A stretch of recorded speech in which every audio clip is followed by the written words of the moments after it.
Bienvenidos a las clases sobre el sentido de la comunicación y las cualidades de un buen comunicador del curso Comunicación Eficaz con PNL. Los temas que desarrollaremos son la comunicación y su sentido, algunas presuposiciones útiles para la comunicación y las cualidades que debe tener un buen comunicador según la programación neurolingüística. La PNL toma esta definición de comunicación de los desarrollos de la teoría de la nueva comunicación, la escuela de Palo Alto de Watzlawick y otros, que definen a la comunicación como un ciclo dinámico en el que dos o más personas realizan un intercambio de mensajes y metamensajes. Es decir, la comunicación es un ciclo en donde lo que yo intento transmitir no es necesariamente lo mismo que el otro va a captar. Lo que vamos a ver en este curso es cómo usamos esto en la práctica. Los mensajes son el contenido. En cambio, los metamensajes son mensajes frecuentemente no verbales acerca de otros mensajes. El prefijo meta para cualquier palabra indica que es algo que habla acerca de sí mismo. Entonces, metamensaje es un mensaje acerca de un mensaje. Estos mensajes acompañan al mensaje principal de las palabras y proporcionan pistas de cómo debe ser interpretado. En la comunicación es importante captar la máxima información posible para saber qué es lo que está sucediendo. Supongamos que yo les digo, presten atención, mientras señalo la pizarra con mis manos. El hecho de señalar la pizarra, o podría también haber señalado mis ojos, está dando más información específicamente del tipo de atención que quiero que presten. En este caso sería miren. En el aula, el que captó este mensaje tiene más información de cómo interpretar lo que dice la profesora. Si ahora digo nuevamente, presten atención y señalo mis orejas, lo que estoy diciendo es escuchen. Este tipo de mensajes no verbales los estamos dando todo el tiempo, a veces conscientemente y otras veces inconscientemente. Por lo tanto, es importante que facilitemos el mensaje que queremos transmitir y también estemos atentos a no tener incongruencias, que es cuando la gestualidad dice una cosa y con las palabras se dice otra. La congruencia se refiere a la coincidencia coherente entre nuestros gestos, tono de voz y palabras al transmitir un mensaje, lo cual es fundamental para lograr una comunicación eficaz. La incongruencia, en cambio, ocurre cuando nuestras palabras contradicen nuestros gestos, generando confusión en el receptor. Como afirmaba Watzlawick, la comunicación se basa principalmente en lo no verbal, lo cual suele ser más inconsciente que lo verbal. Es esencial ser congruentes en cualquier situación de comunicación, ya sea en el aula, en una negociación, en una venta o en reuniones con colegas. Si no lo somos, el receptor puede percibirlo, aunque sea de manera inconsciente, lo que podría generar desconfianza sin saber exactamente por qué. Por lo tanto, es crucial buscar la congruencia en nuestra comunicación para que sea efectiva. Asimismo, al preguntarles a nuestros estudiantes si hemos sido claros en una explicación, podemos observar sus expresiones faciales y gestos para detectar posibles incongruencias. Esto nos puede dar indicios de si necesitan que repitamos la explicación de otra manera.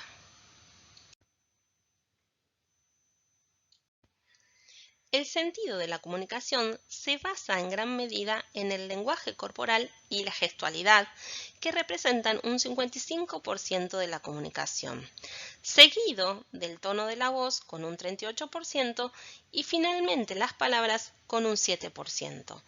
Por lo tanto, cuando alguno de estos elementos falta en una comunicación, puede dificultar aún más la comprensión. Por ejemplo, en los mensajes de texto de WhatsApp solemos interpretar emociones, quizás enojo, alegría, sorpresa, tristeza, en el otro y atribuirles un tono que muchas veces está relacionado con nuestras propias emociones en ese momento. Cuanto menos información tengamos, más complicada puede ser la efectividad de la comunicación. En la programación neurolingüística adoptamos algunos de los principios de Watzlawick como presuposiciones que nos guían en nuestras prácticas de PNL y en la vida en general. Una de las presuposiciones es: no se puede no comunicar, lo que significa que siempre estamos comunicando, incluso cuando estamos en silencio. Por ejemplo, si hago una pregunta y nadie responde y espero 30 segundos, 1 minuto, 2 o 3 sin obtener respuesta, eso también es una forma de comunicación. Otra presuposición importante es que el significado de la comunicación se basa en la respuesta que provoca y no en la intención que uno tiene al comunicar. Es decir, lo que buscamos en la comunicación es obtener una respuesta acorde a lo que queremos decir. No nos resulta útil tener excusas si solicitamos un informe y no nos lo entregaron a tiempo porque los demás no entendieron quién debía entregarlo o cuándo. Lo que realmente importa es que el mensaje no llegó. Las excusas, justificaciones o razones no nos proporcionan el resultado que esperábamos. Lo que buscamos es aprender para la próxima vez, buscar una forma más efectiva de comunicarnos de manera que logremos lo que deseamos. ¿Qué podemos cambiar? ¿Cómo podemos comunicarlo de otra manera? En este punto, la flexibilidad juega un papel crucial. Por ejemplo, en un aula donde existen múltiples subjetividades, ¿cómo podemos enseñar de manera diferente o presentar el mismo mensaje de forma distinta para que llegue o sea experimentado de otra manera? Se trata de repetir de una forma diferente a lo que ya hicimos, buscando adaptarnos a las necesidades y características de los receptores de nuestro mensaje. Las cualidades del buen comunicador según la PNL son: en primer lugar, tener una meta clara, saber con claridad qué es lo que quiero en esa comunicación, esa reunión a la que tengo que ir, esa clase que quiero dar, esa venta que quiero hacer o esa negociación que voy a afrontar. En segundo lugar, tener agudeza perceptiva, tener todos los canales sensoriales abiertos y ver todo lo que pueda ver, escuchar distintos tonos de voz, distintos ritmos y características de los sonidos, experimentar sensaciones y estar atenta a los metamensajes, darme cuenta de las respuestas que voy obteniendo. En tercer lugar, flexibilidad del comportamiento, para ir cambiando lo que hago o digo hasta que encuentre la respuesta deseada. Ya sabemos que cuando programamos totalmente nuestro discurso para una reunión, algo dirá el otro que hará que nuestro discurso tal cual como está ya no encaje. Está bien hacer un ensayo mental, pero flexible, donde luego tengo esa capacidad de responder a lo que capto. Y por último, el buen comunicador debe tener congruencia, es decir, coinciden coherentemente los gestos, las voces y las palabras de manera que todo transmite el mismo mensaje.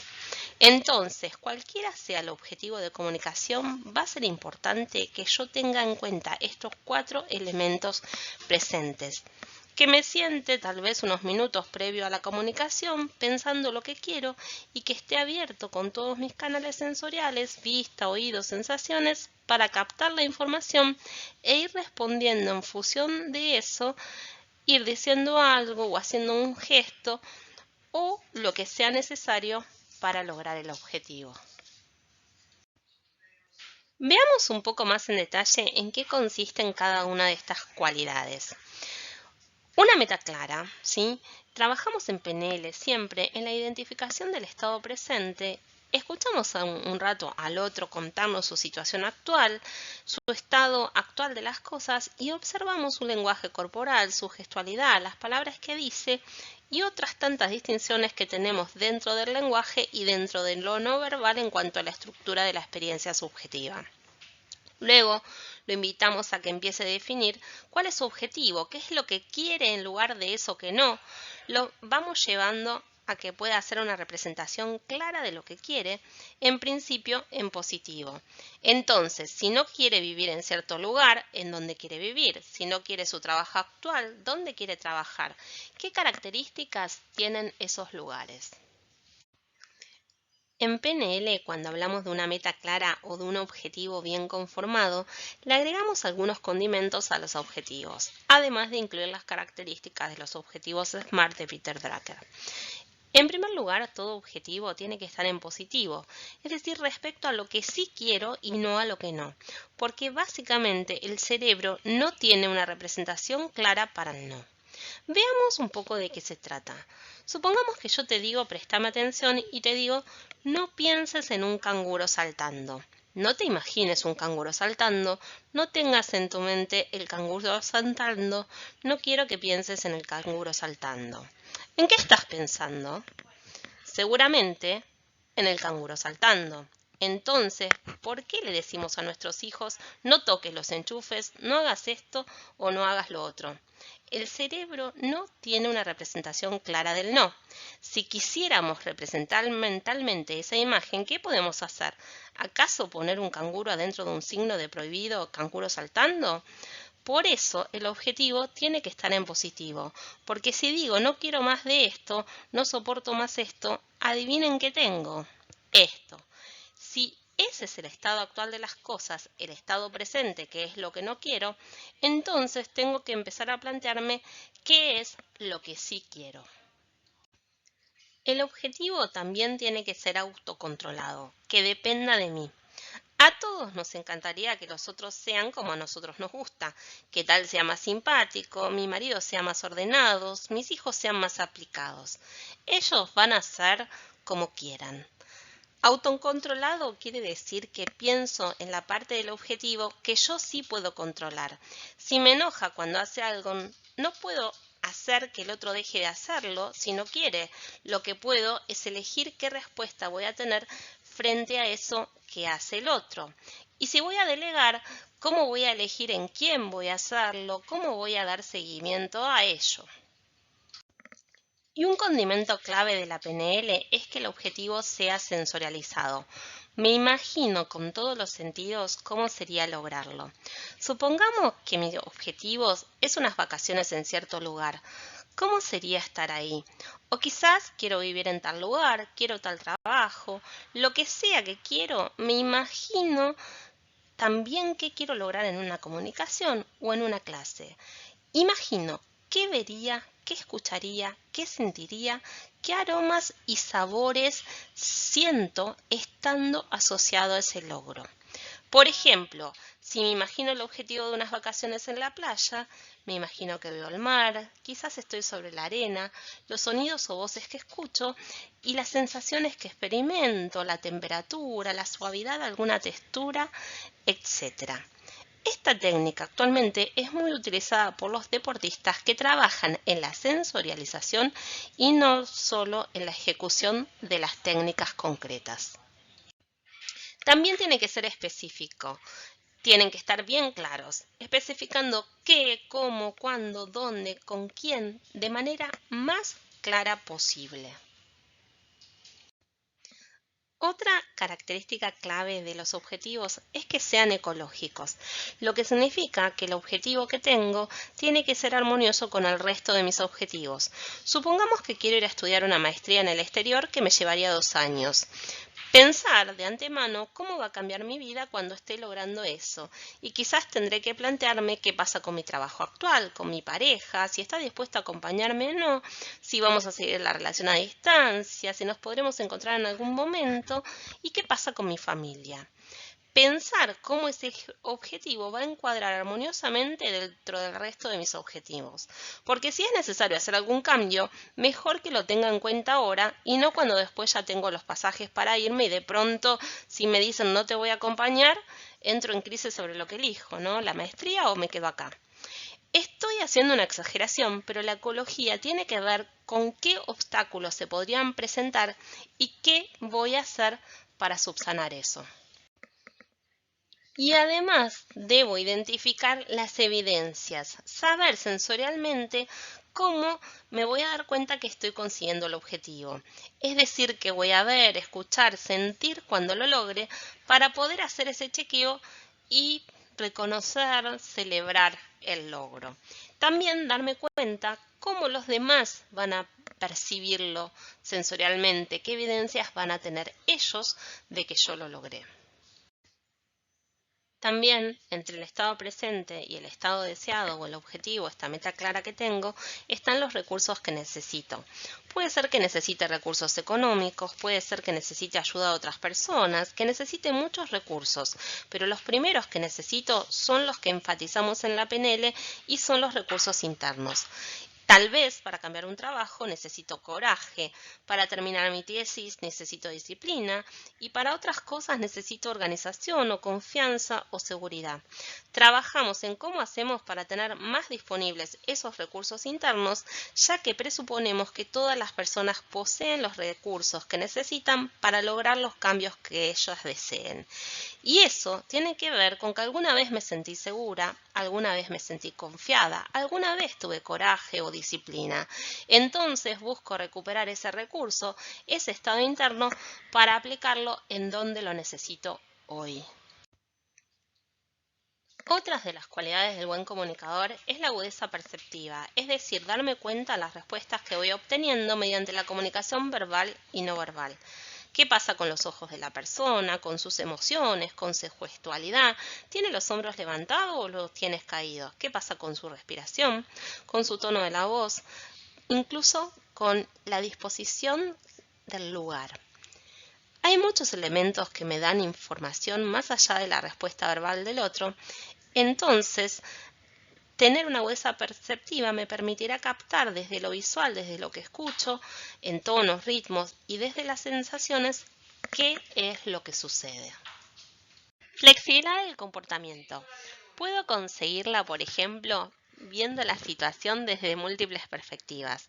Supongamos que tenga un conflicto con alguien. Puedo analizarlo desde mi posición. ¿Qué me pasa a mí? ¿Qué pienso? ¿Qué siento? ¿Qué creo?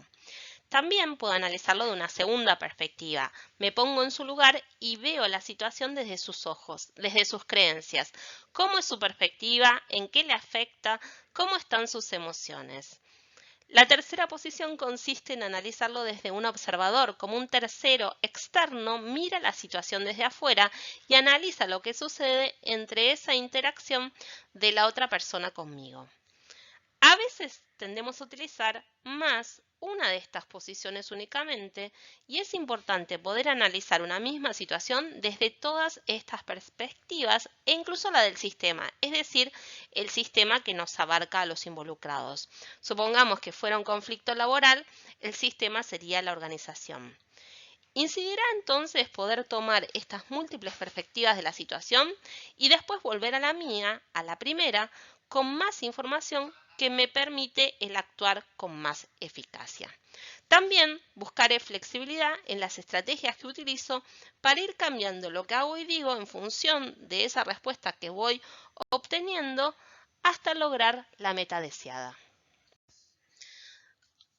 Otras presuposiciones importantes para la comunicación en la PNL son: la resistencia es la explicación de la inflexibilidad del comunicador. Es decir, si el otro se muestra resistente, significa que no estoy siendo lo suficientemente flexible en mi comunicación.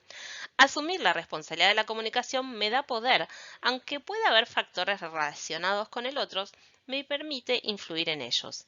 Si me hago la inocente y pienso que no tengo nada que ver, que todo es responsabilidad del otro por su resistencia, me quedo con la excusa pero sigo obteniendo los mismos resultados. Esta presuposición nos ayuda a lograr eficacia en la comunicación. El mapa no es del territorio, como decimos desde la primera clase, significa que el otro construye un modelo de la realidad distinto al mío, por lo tanto, lo que busco es descubrir cuál es el modelo de mundo del otro. Cuanto más rico sea el mapa de la realidad que tengamos, vamos a tener más opciones y flexibilidad para comunicarnos. Buscamos enriquecer nuestros mapas. Y por último, hay una redundancia entre los patrones internos y las experiencias de conductas externas. Es decir, que lo que a mí me está pasando internamente se refleja en mi gestualidad y en mi fisiología, en mi respiración, en mi tono de la voz. De mismo modo, lo que sucede externamente va a influenciar en lo que me sucede internamente. Captar esto nos sirve para ver dónde está el otro o dónde está una clase, en qué estado interno están los demás respecto al que yo quería generar. Porque recordemos que en PNL no solo planteamos objetivos, sino que nos planteamos estados internos a generar. Si quiero generar curiosidad, sorpresa o alegría, ¿qué hago para que aparezcan? ¿Qué estrategia uso no solo para el objetivo concreto, sino para generar el clima propicio para desarrollar la actividad que deseo? Buscamos influir en el estado interno de los demás y en el nuestro. Especialmente estoy atenta a cómo volver a mi centro si me doy cuenta que estoy en un estado emocional desfavorable para una situación. Por ejemplo, estoy enojada. ¿Cómo preparo el estado interno que necesito para mantener la conversación que voy a tener, para dar la clase que tengo que dar y para favorecer el logro de los objetivos?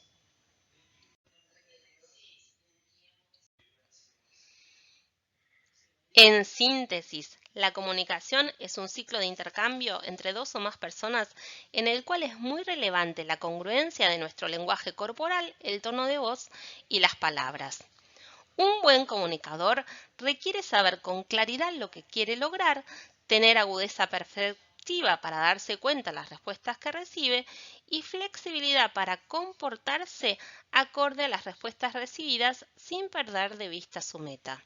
Los objetivos para estar bien conformados deben estar enunciados en positivo y de manera específica, tienen que depender de uno, estar sensorializados, ser ecológico y se deben especificar evidencias sensoriales de su consecución.